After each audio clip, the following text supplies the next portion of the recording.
Olá, seja muito bem-vindo. Você está no canal Conexão Evangelística. Seja muito bem-vindo ao nosso estudo bíblico. Para você que é novo no canal, nós temos vídeos todas as terças, todas as sextas, às 20 horas, e você é o meu convidado para estudar o Evangelho. E vamos entregar esse momento a Deus, né? Para a gente começar a estudar a palavra do Senhor. Vamos primeiramente agradecer. Você pode se conectar conosco neste momento. Quem puder, feche seus olhos, entregue este momento a Deus, peça a Ele sabedoria, discernimento, para que você consiga de fato entender, compreender a palavra. Senhor Deus, Pai amado, Pai Altíssimo, eu inicio, Pai, te glorificando, te exaltando, Senhor, a ti toda a honra e toda a glória, Pai. Esse canal existe para te honrar, para te glorificar e para levar a tua palavra. Senhor, desde já eu peço que o Senhor abençoe esse estudo de hoje, que o Espírito Santo venha nos trazer sabedoria, discernimento, que os nossos corações, os nossos olhos, os nossos ouvidos, Senhor, possam se abrir para receber e entender a tua palavra. Peço que abençoe cada casa, cada lar, cada pessoa, cada família que está aqui conectado neste momento, assistindo, Pai, buscando mais de Ti, Senhor, procurando em Ti, Pai, matar a sede, matar a fome através da Tua palavra. Que o Senhor venha derramar, Pai, uma bênção sobre cada casa que se abre hoje para estudar a Tua palavra. Espírito Santo, te convido, você é livre para agir neste momento, nos nossos corações, na nossa casa. Seja conosco, Pai. Desde já eu te agradeço por tudo, em nome de Jesus. Amém. Então, esse é o nosso estudo bíblico. Nós estamos estudando o livro de João e hoje nós vamos estudar o capítulo 11. Mas, como o capítulo 11 é bem grande, então eu dividi ele em duas partes. Hoje nós vamos fazer a leitura, né, e o estudo do 1 ao 25, e depois vai ter a parte 2, que aí a gente pega até o restante. Como tem 57 versículos, assim não fica um vídeo tão extenso, né, com 2 horas, para não ficar cansativo e para que a gente possa render e aprender cada vez mais. Aqui em João, no capítulo 11, nós vamos ver, né, o poder maravilhoso de Jesus que vai trazer o que está morto à vida, que é o caso de Lázaro, né? Mas a gente vai ver hoje a introdução disso, como que vai acontecer, né? Esse milagre. Nós vamos ver aqui o início, como se passa, como acontece essa preparação para que Jesus ressuscite, então, Lázaro, né? Jesus amava demais Lázaro, Lázaro era um amigo de Jesus, né? Ele era irmão de Marta e de Maria, e no qual fica doente, né? E nós vamos ver agora o desenrolar aqui, né? Que vai acontecer, como é que Jesus vai proceder nesse capítulo. Mas antes de dar início, desde já, eu te convido a você, se você não é inscrito, se inscreva no canal, ative o sininho, assim você não perde nenhum vídeo. Toda vez que tivermos ao vivo ou tiver um vídeo novo, você irá receber as notificações. E não esqueça de deixar o seu like para fortalecer o canal e compartilhe com mais pessoas, compartilhe para que outras pessoas possam também estudar sobre o Evangelho. Então, sem mais, João, capítulo 11, versículo 1. Estava, porém, enfermo um certo Lázaro, de Betânia, aldeia de Maria e de sua irmã Marta. E Maria era aquela que tinha ungido o Senhor com unguento e lhe tinha enxugado os pés com seus cabelos, cujo irmão Lázaro estava enfermo.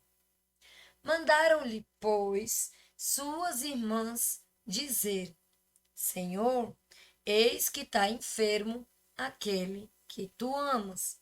Então, eu li aqui do versículo 1 ao 3. E aqui nós vamos já parar um pouquinho para comentar do 1 ao 3. Vamos lá. Então, a gente identifica aqui, primeiramente, o cenário, né? Onde se passa ali, né? Onde é o cenário que vai acontecer esse milagre da ressurreição de Lázaro. Lázaro, ele é de onde? Já vem dizendo aqui no primeiro versículo. Ele é de Betânia. Então, aqui a gente já começa vendo o significado, aqui vendo o cenário, né? Betânia, o significado dessa palavra é casa da aflição ou casa do pobre, né? Da pobreza. Então, a gente já vê aqui, né? Uma cidade que já traz ali no nome, né? Casa da pobreza. E vamos ver então agora como é que se estrutura isso, né? Eu vou fazer agora um paralelo sobre a estrutura de uma igreja profética, como que deveria ser só desses 3 versículos que nós fizemos a leitura aqui, tá bom? Então, Betânia é como se fosse o retrato de uma igreja bem edificada. Ah, mas não significa casa da pobreza ou casa da aflição? Pois é. É em Betânia que Jesus encontra 3 elementos, né? Ali das 3 figuras, que é Lázaro, Marta e Maria, né? Então, vamos ver aqui. Então, 3 elementos são principais para que uma igreja seja edificada. Que elementos são esses? Então, primeiramente, o primeiro elemento, Jesus ele encontra Lázaro com o coração disposto a ser amado. A gente olha aqui no versículo 3, quando as irmãs mandam chamar Jesus e falam: olha, Senhor, eis que está enfermo a quem tu amas. Não está escrito, Senhor, teu amigo que te ama muito está doente. Não, está enfatizando o que aqui? O amor de Jesus por Lázaro. Então, significa que Lázaro tinha ali um coração disposto a ser amado, um coração receptivo ao amor de Deus. Então, isso é muito importante que a gente tenha. Eu e você precisamos ter esse coração receptivo. Muitas vezes nós não nos achamos dignos do amor de Deus, não nos achamos merecedores, nos achamos as piores pessoas da face da terra, quando na verdade Jesus ele quer que a gente aceite o amor que ele tem para oferecer. Então a gente tem que estar com esse coração disposto, com esse coração quebrantado para receber esse amor de Jesus. É o que diz aqui, aquele que tu amas. Quem é que ama? Jesus. Então veja, Lázaro, ele tinha então um coração disposto, um coração receptivo a receber esse amor de Jesus, esse amor de Deus, que eu e você precisamos ter. O segundo ponto aqui, a segunda estrutura, é Maria, né? Então a gente vai fazer aqui, são 3 pontos baseado nas 3 pessoas. Então Lázaro era aquele de coração receptivo e disposto a receber o amor de Deus.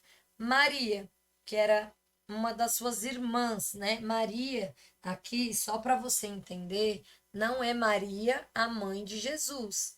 Aqui é Maria, a irmã de Lázaro e irmã de Marta, né? Eram 3 irmãos aqui, só para que fique claro, tá bom?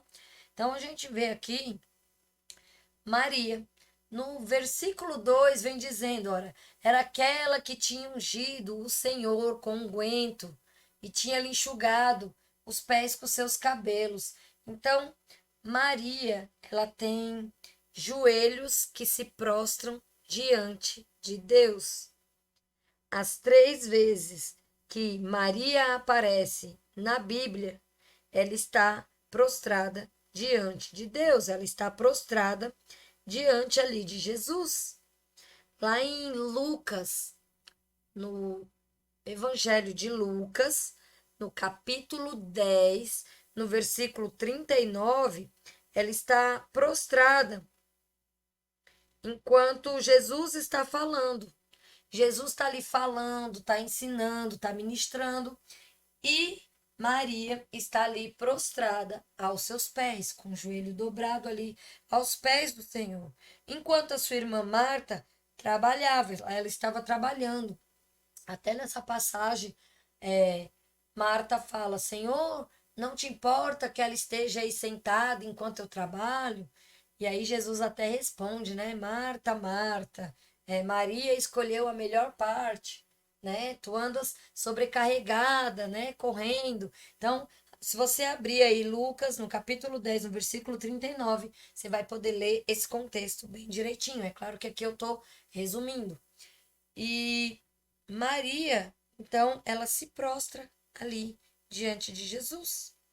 Aqui nesse texto mesmo, lá no versículo 32, nós vamos ver mais uma vez Maria prostrada, que vai ser lá no segundo vídeo, né, na parte 2, mas eu já vou ler aqui para vocês, ó. Tendo, pois, Maria chegado onde Jesus estava, vendo, lançou-se aos seus pés. É isso que diz já lá no versículo 32. Então, nós vamos ver mais uma vez Maria, que é a irmã de Lázaro, prostrada aos pés de Jesus.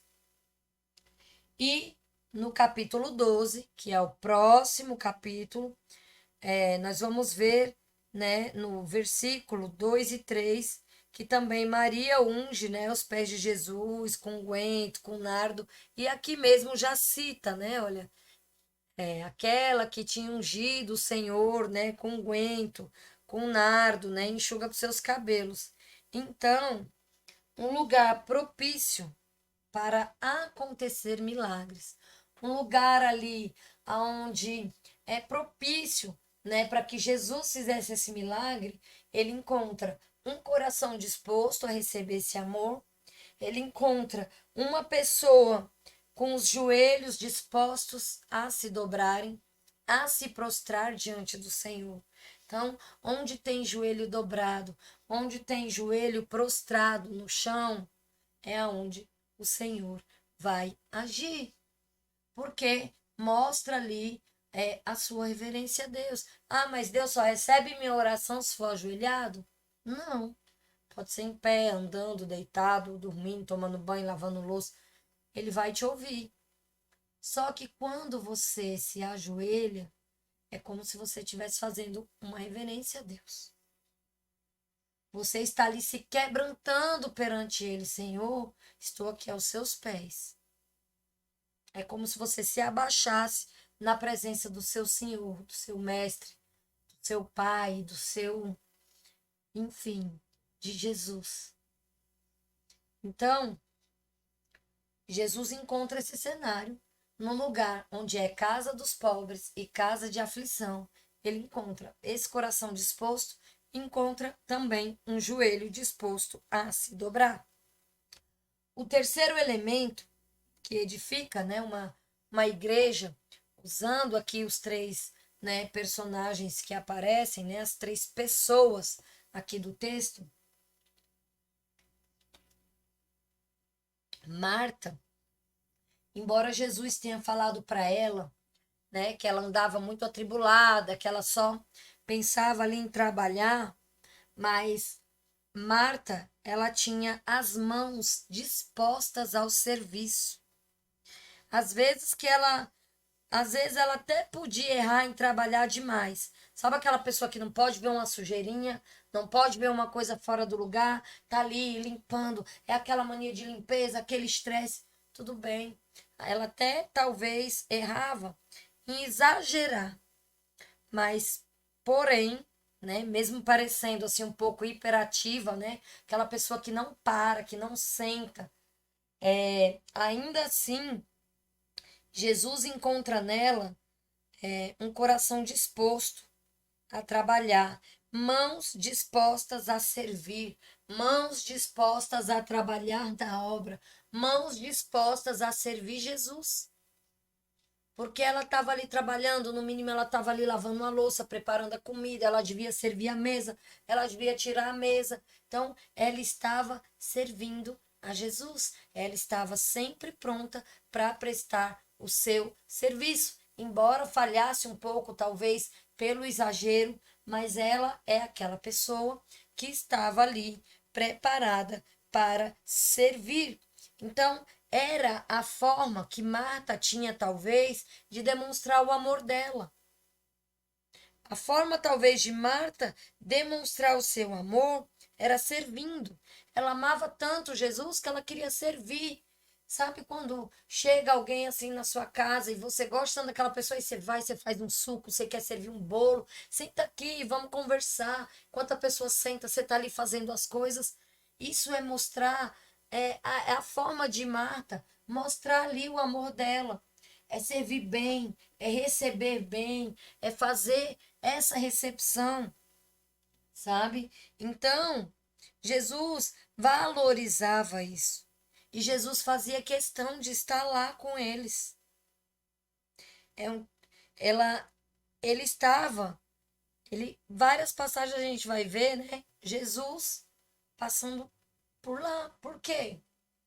Porque Jesus se sentia acolhido, Jesus se sentia recebido. Tanto o seu amor era recebido, quanto tinha o joelho que se dobrava perante ele em forma de adoração. Porque quando você se ajoelha, você está adorando a Deus, né? Era isso que eu queria explicar há pouco e a palavra não estava vindo, mas é uma adoração a Deus. E Marta, a forma dela de amar era então servindo. Então, é um tipo de amizade, né, que você não vai encontrar Lázaro com Jesus se não for em Betânia. Não vem falando assim, Lázaro seguiu Jesus, foi para Cafarnaum. Não. Lázaro sempre estava com Jesus quando Jesus ia para Betânia. E o que enfatizava, né? Fica bem assim aqui pertinente, fica bem explícito é que Jesus gostava de ir lá. E sabe, o significado do nome Lázaro, Lázaro significa aquele a quem Deus ajuda. Eu não sei se eu já comentei aqui com vocês, mas todo nome ele tem um significado. Todo nome ele tem um significado. O significado de Lázaro é aquele a quem Deus ajuda. Então, Lázaro, ele tinha um coração disposto a receber o amor de Jesus, a receber a ajuda de Jesus. Então, veja quanta coisa a gente tem só aqui do versículo 1 ao 3, né? Por isso que eu dividi para poder não ficar algo muito extenso. E Deus ajuda é aqueles que acham que não precisa. Ah, eu não preciso de Deus, não, eu me viro sozinho. Não. Deus ajuda aqueles que se reconhecem na aflição. Senhor, eu não consigo sozinho, me ajuda. É quando você sai da sua posição de eu vou fazer na força do braço, eu posso, eu consigo, eu sou muito bom, e você se prostra, você adora a Deus e você entrega nas mãos dele. Então, ele vai fazer, ele vai te ajudar. Então, Betânia foi o cenário aqui, né, que João Batista foi batizado. João Batista, aquele que veio preparar o caminho para Jesus, que nós fizemos a leitura lá no capítulo 1. Também Betânia é o cenário onde Jesus ascende ao céu, ele vai, né, para o céu, conforme o relato que tem lá no Evangelho de Lucas. Eu vou falando a referência, você anota aí, depois você dá uma olhada na sua Bíblia, tá bom? Lucas, versículo 24, capítulo 24, perdão, capítulo 24, versículos 50 e 51.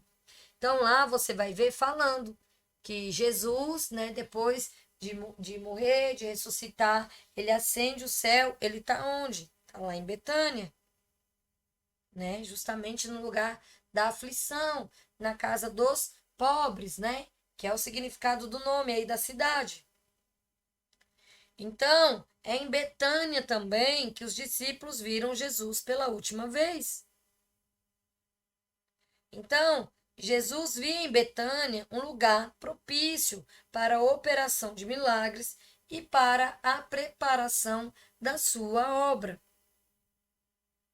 Então, veja, três coisas aqui, então, que são bem enfatizadas nesses 3 capítulos, para uma igreja ser edificada, né? Para que eu, como igreja, você, como igreja, porque nós somos a igreja, mas precisamos congregar em uma, entende?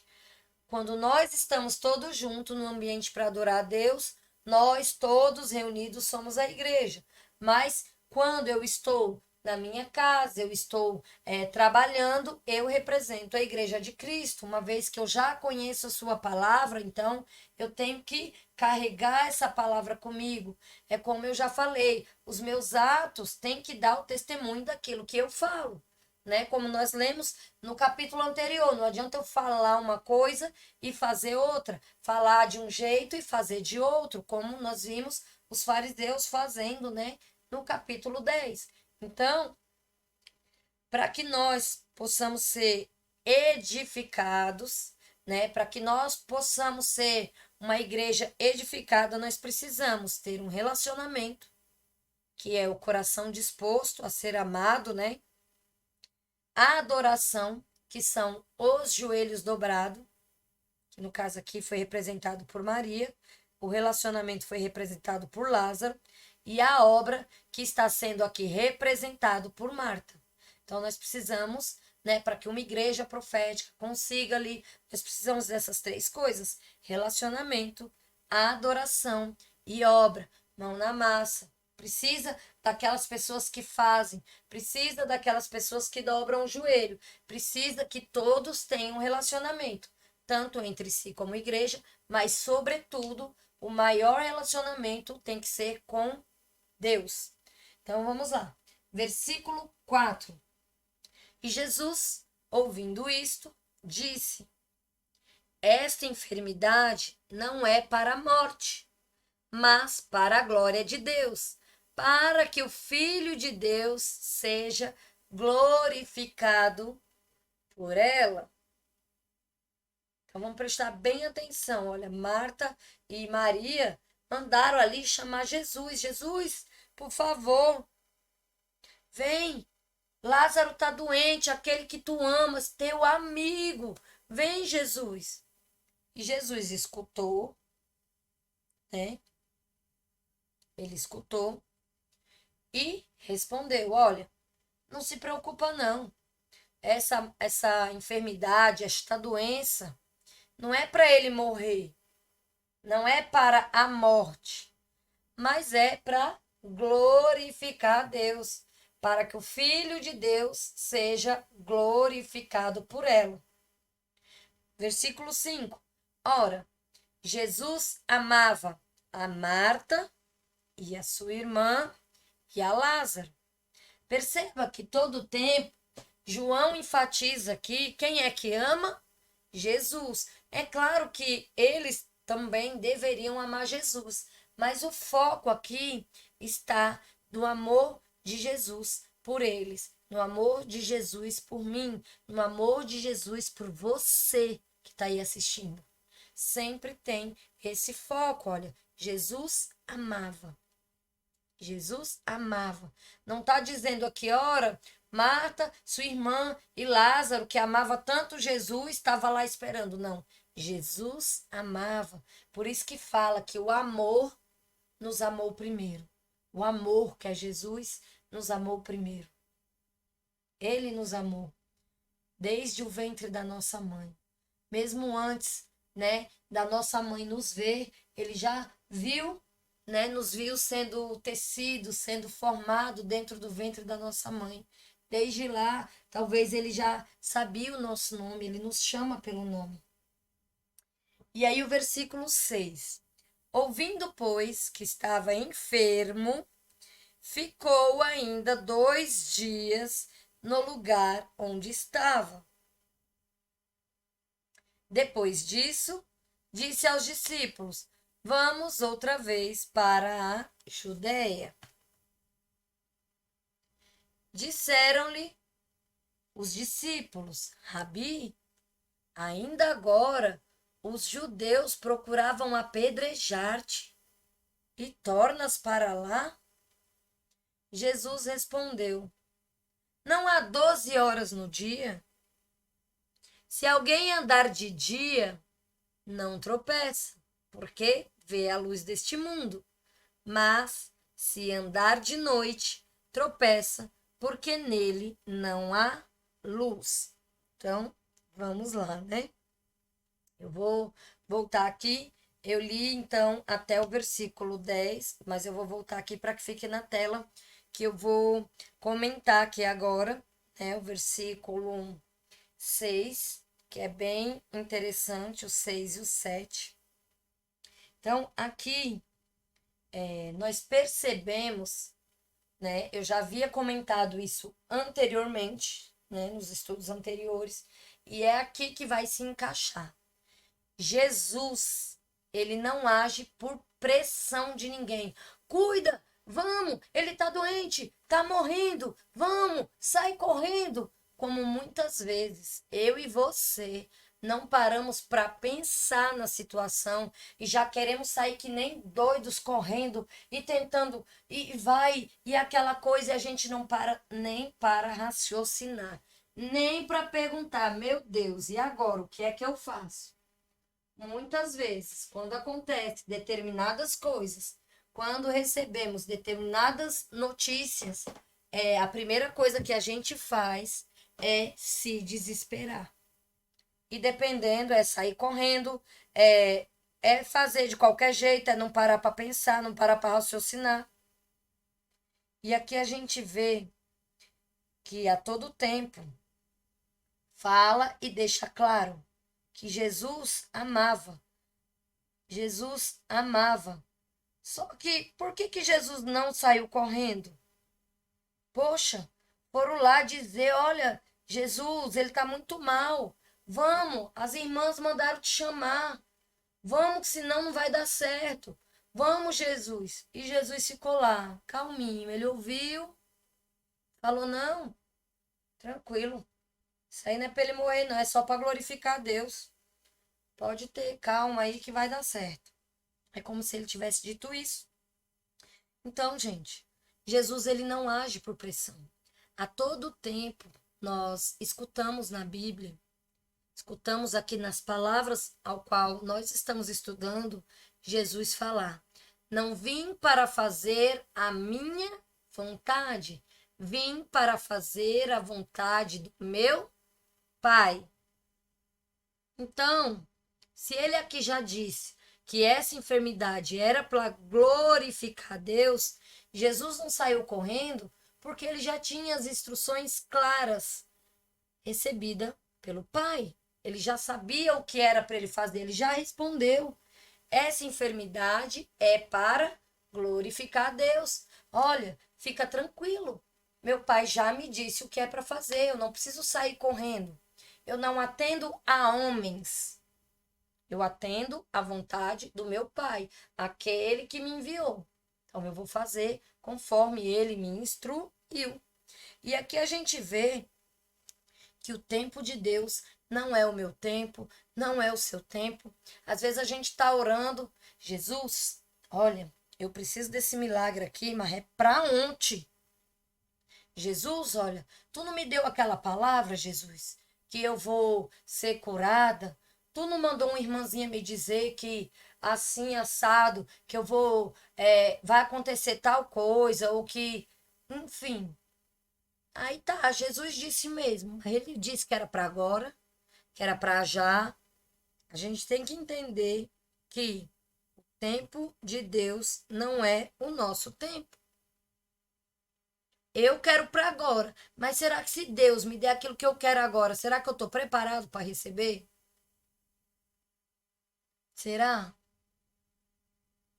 Então, a gente tem que entender.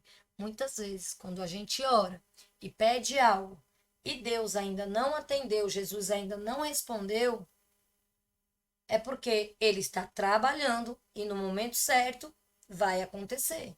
Porque não é no meu tempo, não é no seu tempo, é no tempo de Deus. Então a gente vê aqui Jesus, ele esperando de propósito. Jesus, ele espera de propósito, sabe? Como eu venho falando, lá em Eclesiastes 3, há um tempo determinado para cada coisa. E não é o meu tempo, não é o seu tempo. Não fomos nós que estabelecemos esse tempo.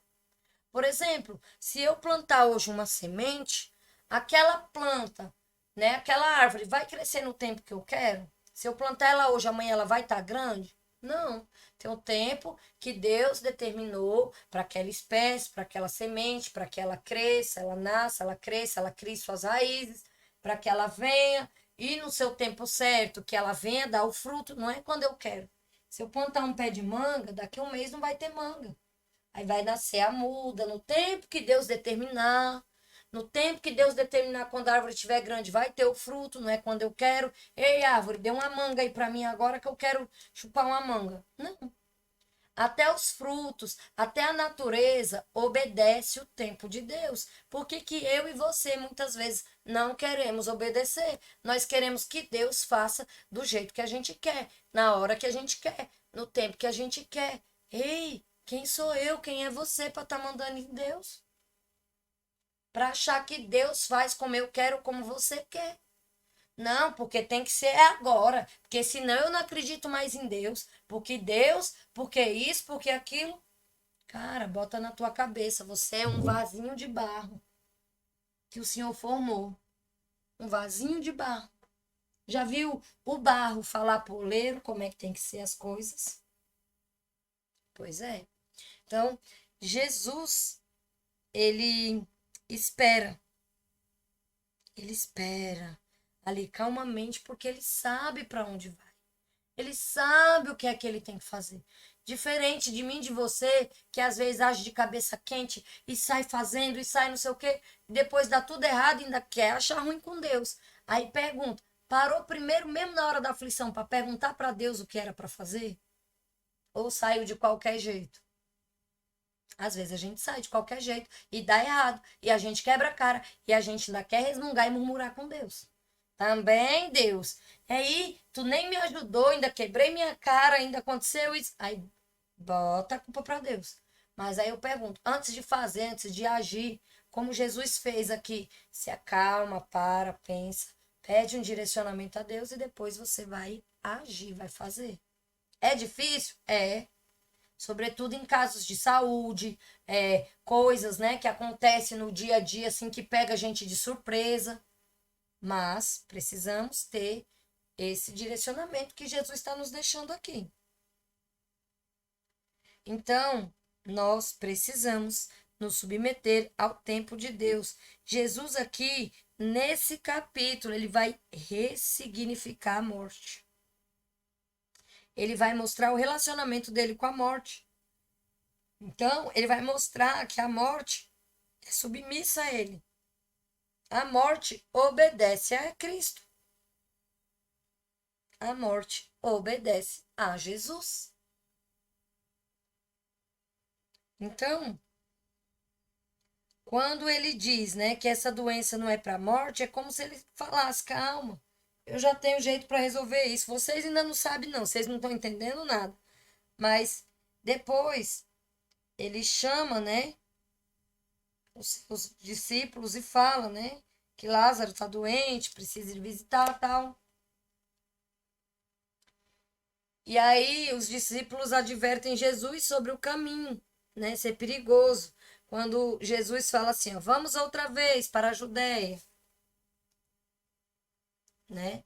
E aqui no versículo 8 é quando os discípulos falam, Rabi, mestre, agora há pouco esse pessoal procurava te tacar pedra, procurava apedrejar-te, e o senhor quer voltar para lá, sendo um caminho perigoso. Aquela região é perigosa, tem briga, tem assalto, é o pessoal querendo te tacar pedra. E aí Jesus responde, né? Aqui sobre andar durante o dia, sobre a luz do mundo, né? Se andar de dia não tropeça, porque vê a luz do mundo. Então, Jesus aqui, ele está falando do seu ministério. Ele está aqui mostrando mais uma vez que ele é a luz. Ele é a luz. Vim para fazer a vontade do meu Pai. Então, enquanto vocês, que são meus discípulos, as pessoas que andam comigo, estiver andando comigo, não tem por que se preocupar se o caminho é perigoso, se o povo queria apedrejar, se queria assaltar, se estão montando emboscada. Sabe por quê? Porque eu sou a luz do mundo. Enquanto vocês estiverem andando comigo, meu Pai protege vocês. A luz do mundo está no meio de vocês. Agora, quando a luz do mundo não estiver mais aqui, que tiver as trevas, aí você vigia. Aí você tem que ter atenção, tem que vigiar. Mas enquanto eu sou a luz do mundo, tô andando aqui com vocês, tá tudo tranquilo.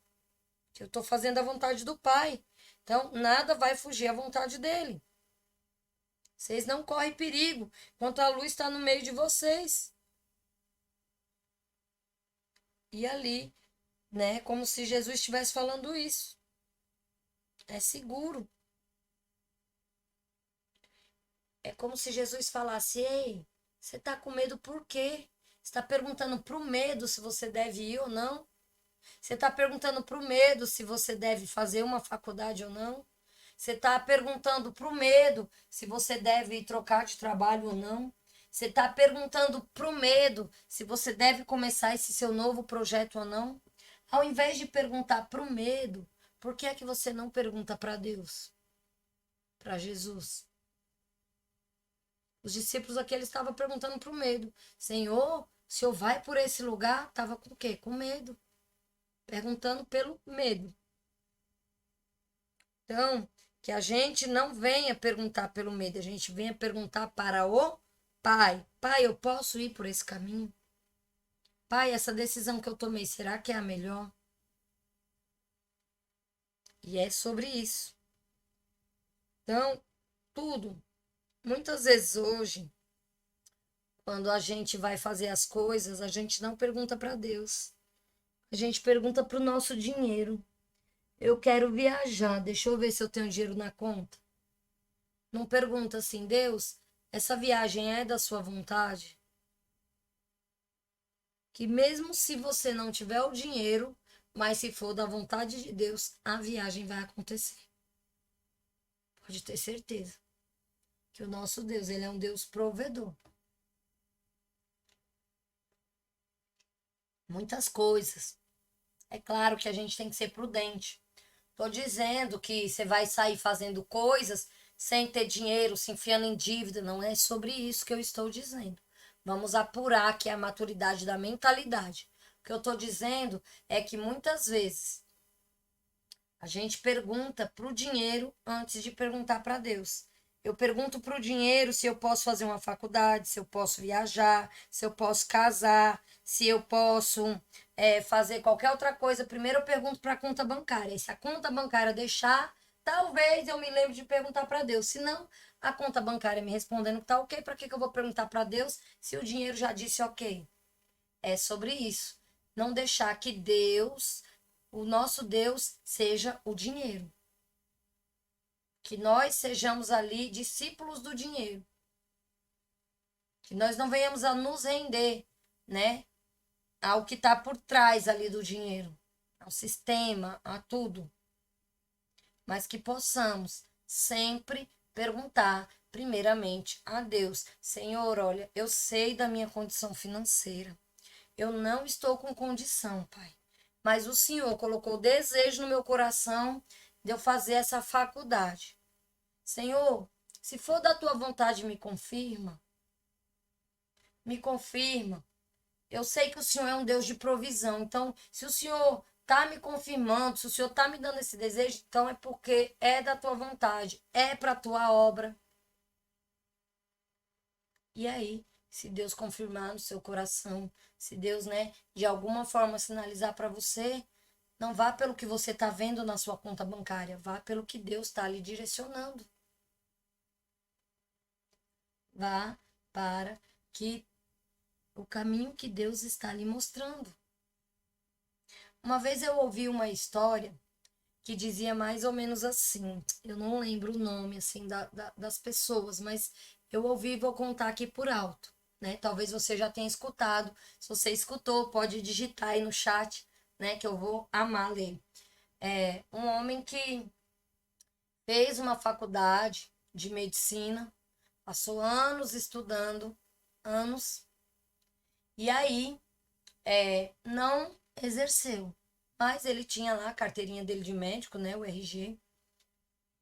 E esse homem, ele era cristão e uma vez ele foi para um lugar, né, onde havia uma perseguição cristã, um desses países, né, ao qual não pode ter Bíblia, não pode levar a palavra. E esse homem, né, estava até com uma outra pessoa no carro, e o carro tinha Bíblias justamente para que eles levassem para evangelizar pessoas, para falar do amor de Jesus, para ensinar sobre a palavra de Deus.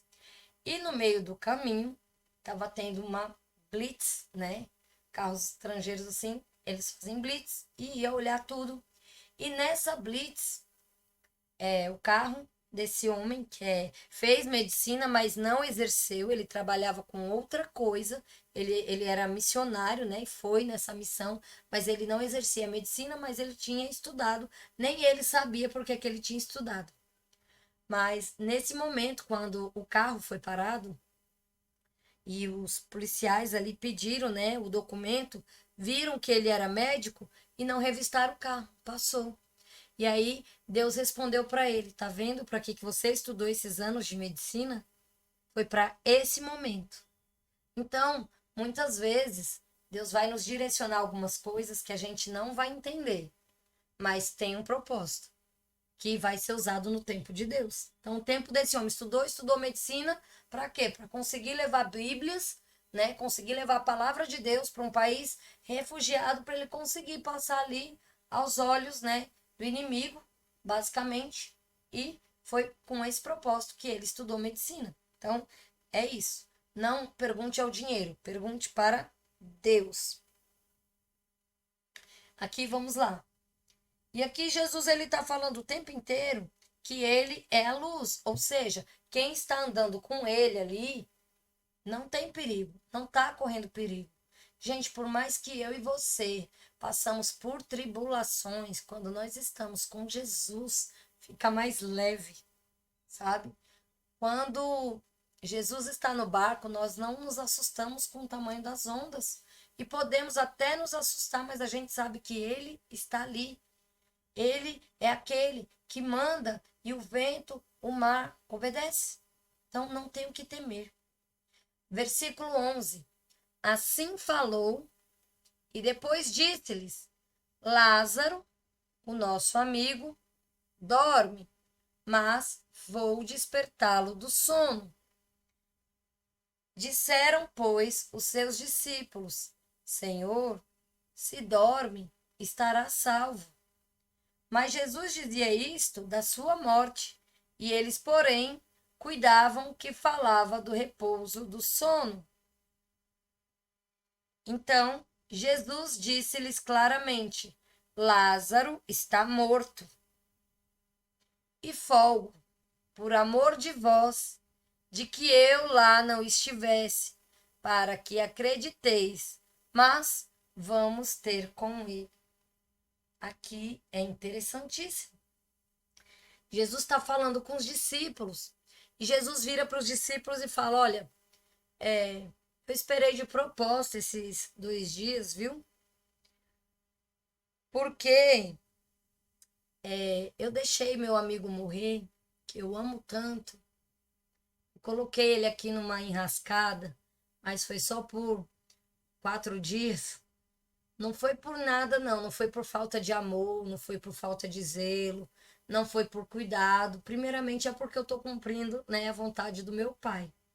E a razão principal de ter deixado, né, fiquei esperando lá 2 dias, tranquilão, foi para justamente que Lázaro morresse. Só que eu queria que Lázaro morresse para que vocês, versículo 15, para que vocês acreditassem.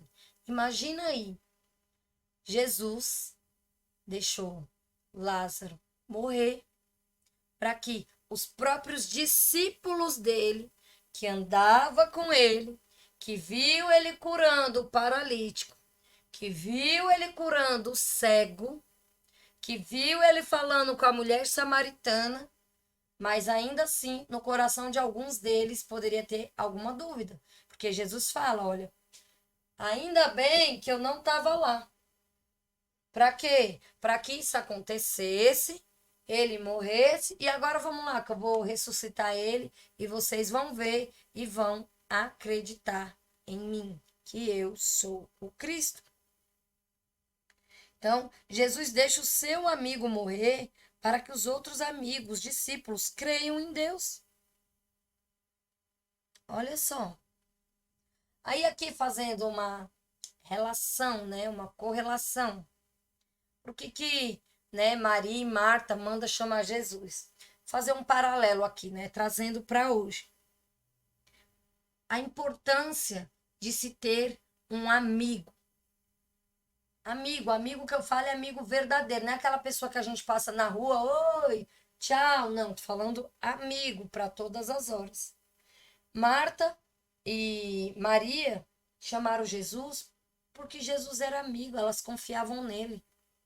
Digamos que você está viajando, você está de carro, tá você, seu esposo e seus filhos no carro, ou tá você, né, que é homem, sua esposa e seus filhos, ou você e sua mãe no carro, e vocês estão aí andando na estrada por volta de umas 3 horas, 3h30 da manhã, que é madrugada, tá de noite, tudo escuro, em trevas. E aí você tá viajando, você tá num lugar até mais ou menos assim, não tão distante, mas também não tão perto da cidade aí que você mora, e o seu pneu do carro fura. E aí o pessoal da sua família tá ali com você, não tem outro pessoal de família para ligar. Você vai ligar para quem? Para quem é que você vai ligar? Furou os 2 pneus, você só tem o step de um, então um você vai trocar e o outro estourou também. Como é que você vai andar com o pneu estourado? Você vai ligar para quem? Não tem dúvida. A gente vai ligar para quem? Para um amigo. A gente liga para pedir ajuda sempre para um amigo. É a primeira pessoa que vem. Você não vai ligar para um estranho. 3 horas da manhã, tu vai ligar para um estranho? Não vai. Você vai ligar para um amigo. Amigo, pelo amor de Deus, me socorre. Olha, aconteceu um imprevisto. Então, é nesse cenário que elas procuram a Jesus como um amigo. Você não vai ligar para um estranho, alguém que você não tem a intimidade. Então, gente, quando a gente é amigo de outra pessoa, a gente corre o risco de alguma hora a gente ser importunado, de precisar ali receber uma ligação 3 horas da manhã. Poxa, eu preciso do seu carro emprestado para ir num hospital. Me socorre aqui, aconteceu uma coisa. Olha, furou o pneu do meu carro. Se você é amigo de alguém, você está sujeito a passar por isso. E também fazer isso com alguém. Porque amigos são para os momentos bons, mas também para os momentos difíceis. Então a gente às vezes coloca os amigos ali em situação indesejável, que é no caso assim, né, de receber uma ligação 3 horas da manhã. Então, no caso aqui, Jesus coloca Lázaro numa situação assim um pouco né, estreita, mas tem um propósito para isso, né? Tem um propósito para isso. Então, a grande ênfase aqui era a relação dessa amizade de Lázaro com Jesus. Jesus amava Lázaro. Ele não chegaria atrasado à toa. Não, eu vou esperar 2 dias aqui só para me ver ele agonizando um pouquinho. Não, não foi isso. Mas tinha um propósito estabelecido já por Deus. Não foi à toa. Então, é como se Jesus falasse: Lázaro, você é tão meu amigo, é tão meu amigo, que eu vou precisar contar contigo aqui para fazer esses outros meu amigo acreditar no poder de Deus, porque eles já viram tanta coisa e ainda resta uma duvidazinha, né? E a gente vai ver até quem é que estava ali com eles, né? Tem o Tomé que está junto, que a gente sabe que é aquele discípulo, né? Que fala que só acredita vendo. Então, Jesus conhece o coração. Embora eles não falassem, embora eles não expressassem essa dúvida, mas Deus, ele sabe do nosso coração. E ele sabia do coração ali, então, dos discípulos. É como se ele falasse: ó, Lázaro, eu conto aí com você, viu? Vou deixar você aí um pouquinho, mas vai dar certo, viu? Meu amor por você é tão grande, que não vai ficar por isso mesmo, não.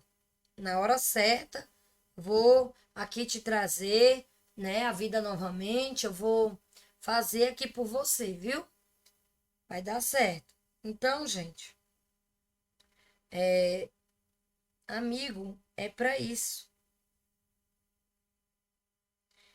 É com você que eu conto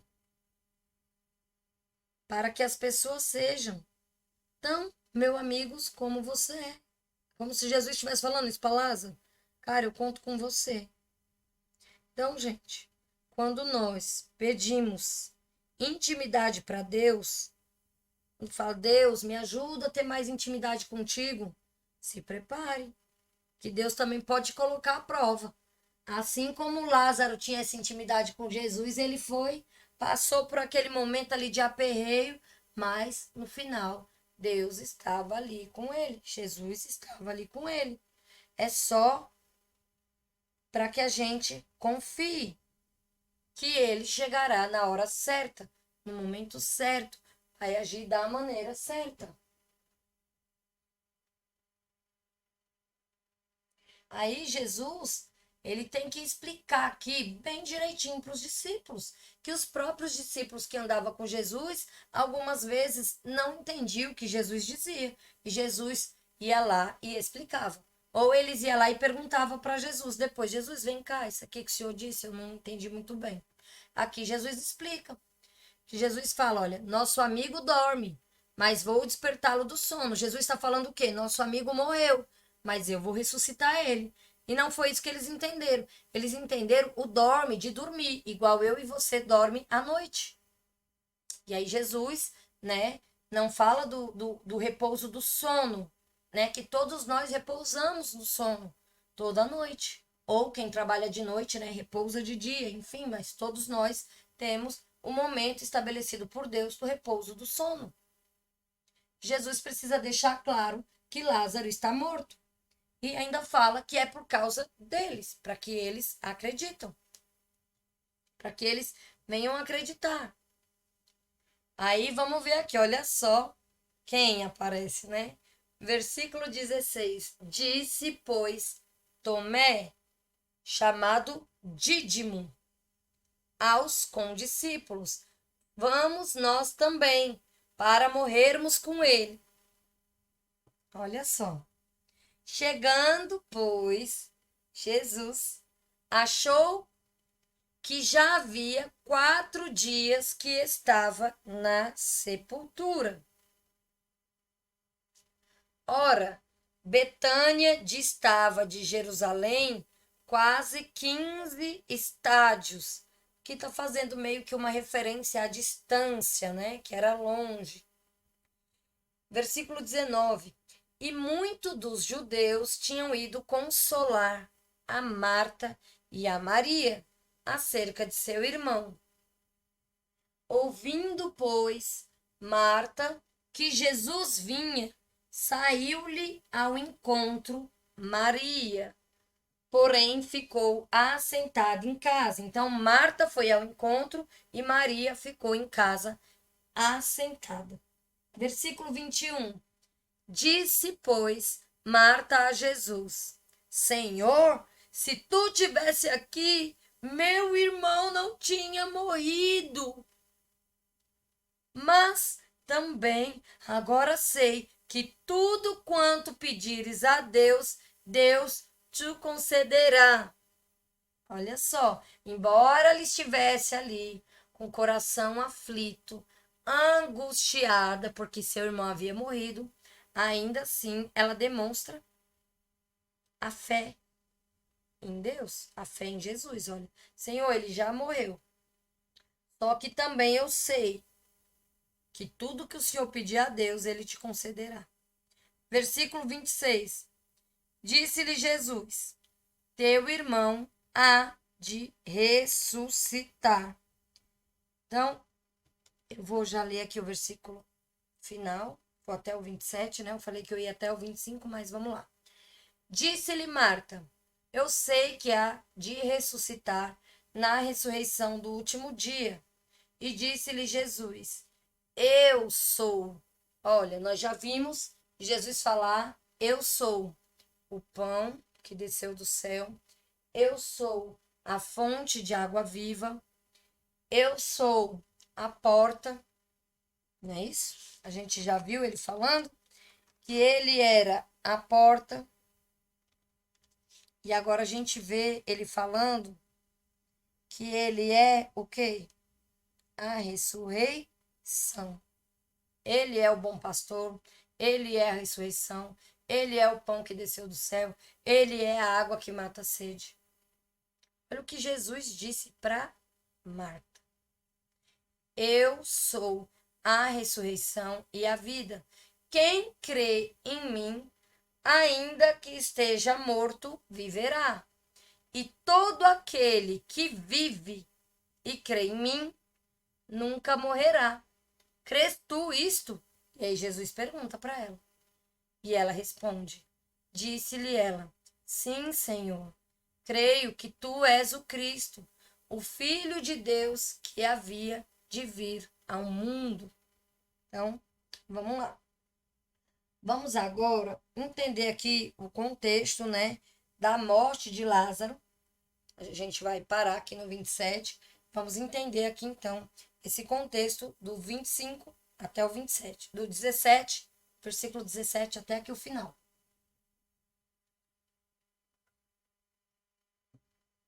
Aqui a ênfase, né, na ressurreição. Naquela época,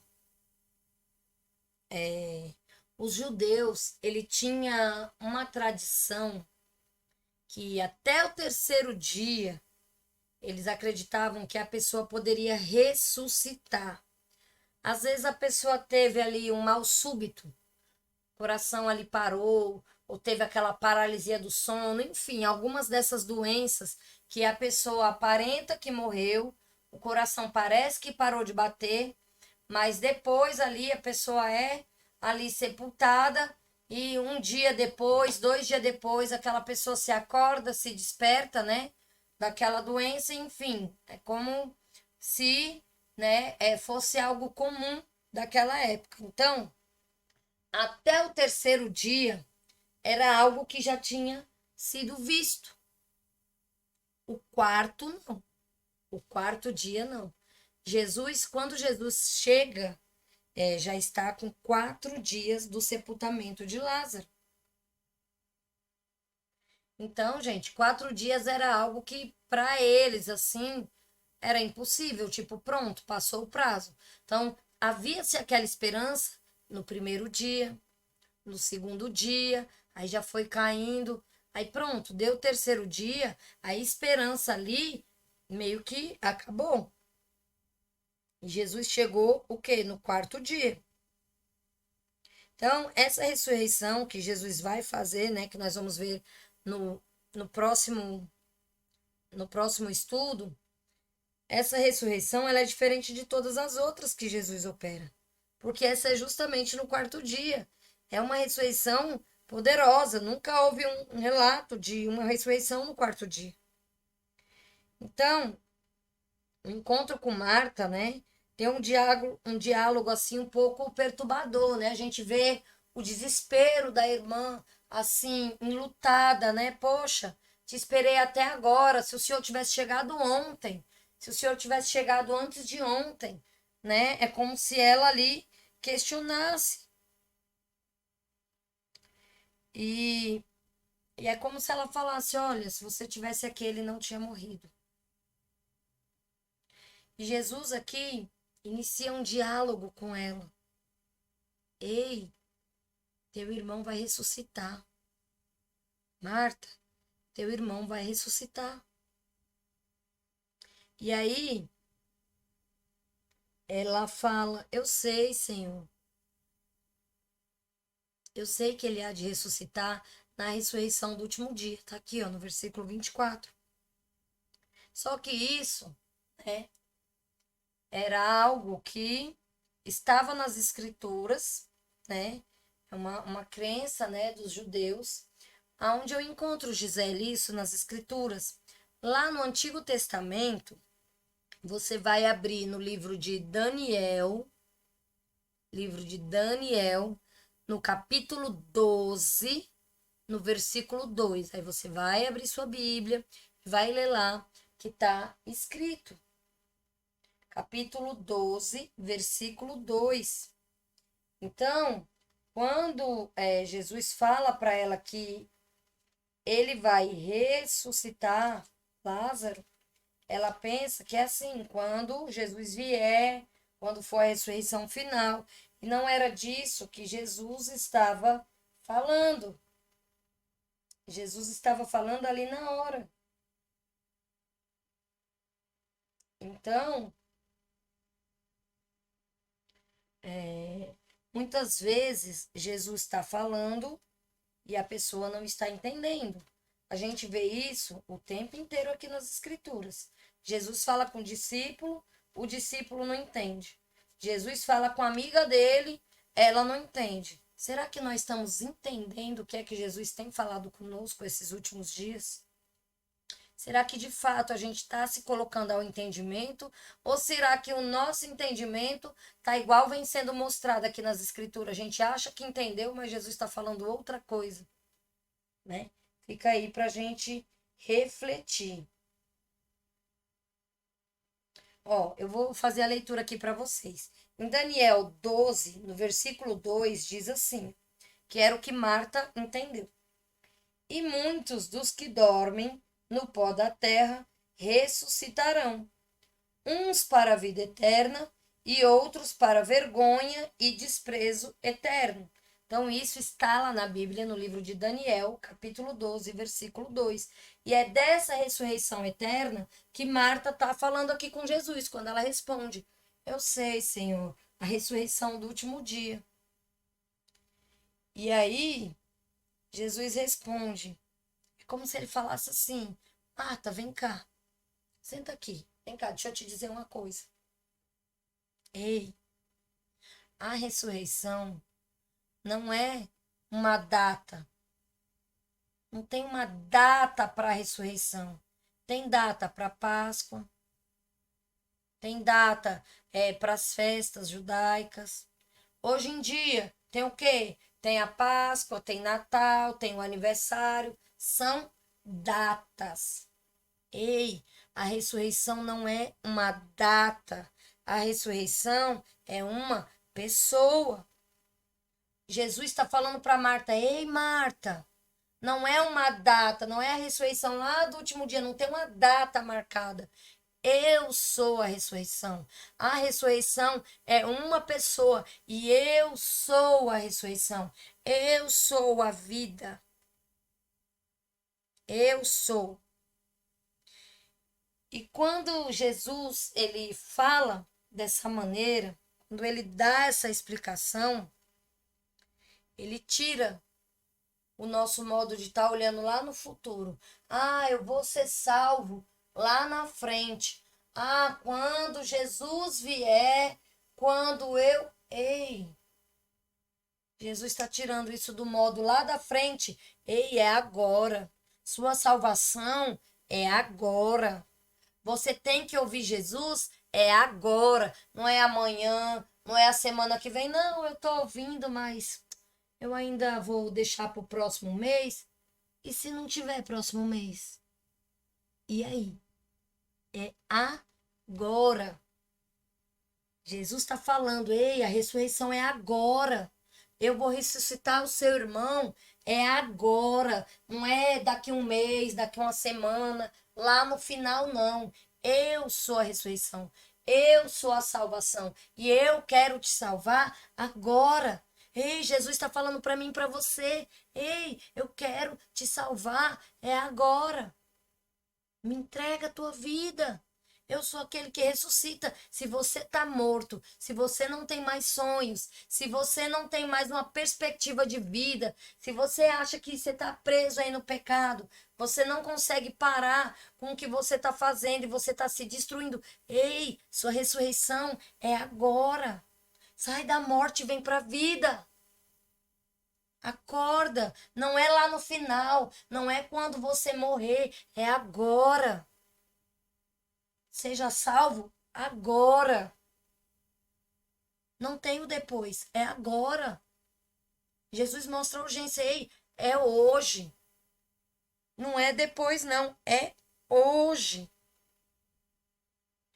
Então a gente vê que a ressurreição não é o ponto de chegada, é o ponto de partida, é onde começa.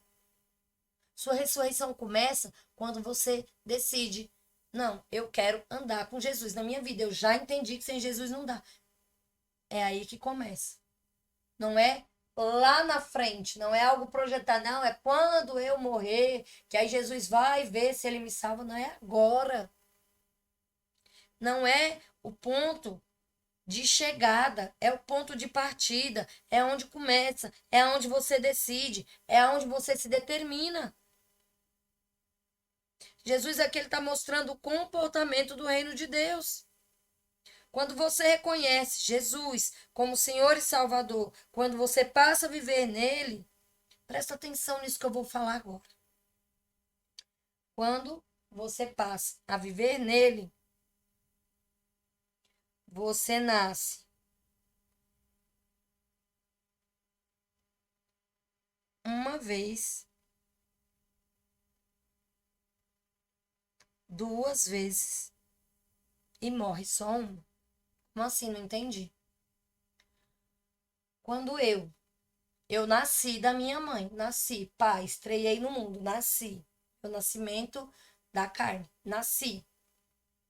Mas eu nasci de novo. Minha primeira vez que eu nasci da minha mãe, carnalmente falando, foi dia 20 de maio. Foi a data que eu nasci. Eu nasci de novo, vou te dar a data do meu outro nascimento. Dia 17/11 de 2019.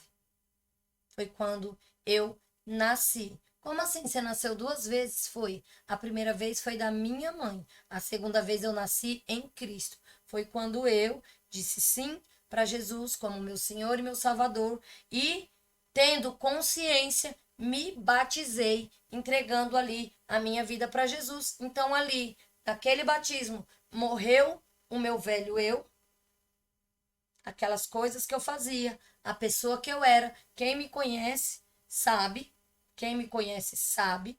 Então, morreu-se aquela velha Gisele do mundo, toda estragada, e renasci, ressuscitei ali, renasci em Cristo. Então, eu nasci duas vezes e só vou morrer uma. Por que só uma? Só a morte do corpo. Eu creio que eu terei a vida eterna. Jesus, ele me garante isso. Agora, também tem aqueles que nascem uma vez só, nasceu só da mãe, não aceitou Jesus, não quis saber de nada com nada, vai morrer duas vezes. Morrer duas vezes? Ué, como assim? Você nasceu duas vezes e vai morrer só uma? E quem não aceita Jesus vai morrer duas vezes? É. Nasceu da mãe, viveu aqui no mundo do jeito que bem quis, não quis saber de Deus, não quis saber de nada, então nasceu só uma vez, da carne. Não nasceu do espírito, nasceu só da carne. Vai morrer duas vezes, a morte carnal e a morte eterna. Veja quão profundo isso é. Então vamos lá. Quem nasce uma vez, morre duas. Quem nasce duas vezes, morre só uma. Presta atenção no que eu estou falando para você. Então, Jesus, ele traz essa perspectiva. Eu sou a ressurreição. Eu não sou o ressuscitador. Eu sou a própria ressurreição. Eu sou a própria vida. Eu sou aquele que transforma.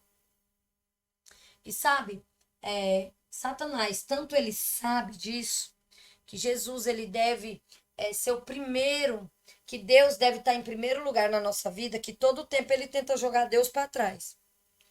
Lá no Éden, ele fala para Eva: olha, coma do fruto. Deus falou que não era para você comer. Minha amiga, tu tá enganada. Ele disse isso só para tu não ser igual a ele, não saber as mesmas coisas que ele. Isso é besteira de Deus, mulher. Come aí. Jogou Deus lá pro final. E a mulher foi e comeu. E o homem foi e comeu. Ele tentou fazer isso com Jesus, mas Jesus não caiu nas astutas ciladas que ele coloca. Ele fala assim para Jesus quando Jesus é tentado no deserto, né? Ele fala assim: Jesus, se tu é o Cristo, se lança daqui. Tá escrito que Deus vai mandar os anjos te pegar no meio do ar. Ali, quando você cair, ele estava incitando Jesus a fazer o quê, gente? A se suicidar. Pula aí. Tá escrito lá que teu pai vai mandar os anjos te pegar e não sei o quê. Faz aí primeiro, depois você pergunta para Deus. Eu tenho certeza que se você pular, ele manda o anjo te pegar, que ele não vai deixar tu cair. Jogou o quê? Deus lá para trás. Lá para trás. Ei, não, pergunta para Deus primeiro se você pode pular. Ele não faz isso, não. Ele diz para Jesus: pula, que ele vai mandar te pegar. Pula, vai. E é assim que às vezes ele quer fazer comigo e com você. E às vezes a gente tá com a cabeça tão desmioladinha, tão sem estar conectado com Deus, que essa setinha vem na nossa cabeça e a gente ainda cata, ainda pula. Aí se arrebenta todinha e volta. Jesus, por que que tu deixou? Você quis pular. Eu não mandei. Você não me perguntou nada. E é bem por aí. Então, a gente tem que ter atenção nas astutas ciladas do inimigo, né? E se até Jesus foi tentado, que dirá eu e você? Que dirá eu e você? Mas a gente vê aqui, com todo o sofrimento, com tudo, a gente vê, né, Marta com fé, Marta crendo, Marta acreditando, que termina aqui, né? Termina não, né? Eu parei aqui, mas ainda vai até o 57, que vai ser o próximo estudo. Então, não percam para que vocês vejam a continuação. Sim, Senhor, eu creio que tu és o Cristo, o Filho de Deus que havia de vir ao mundo. Olha que coisa poderosa, que eu e você possamos crer, que eu e você possamos ter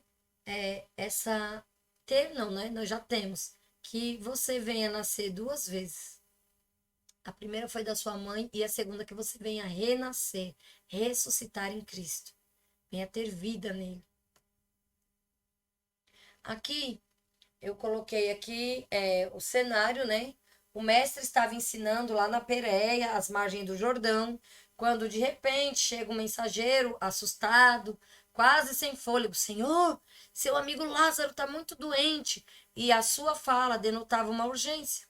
Se Jesus não fizesse algo logo, ou fosse depressa até o vilarejo de Betânia, certamente Lázaro morreria.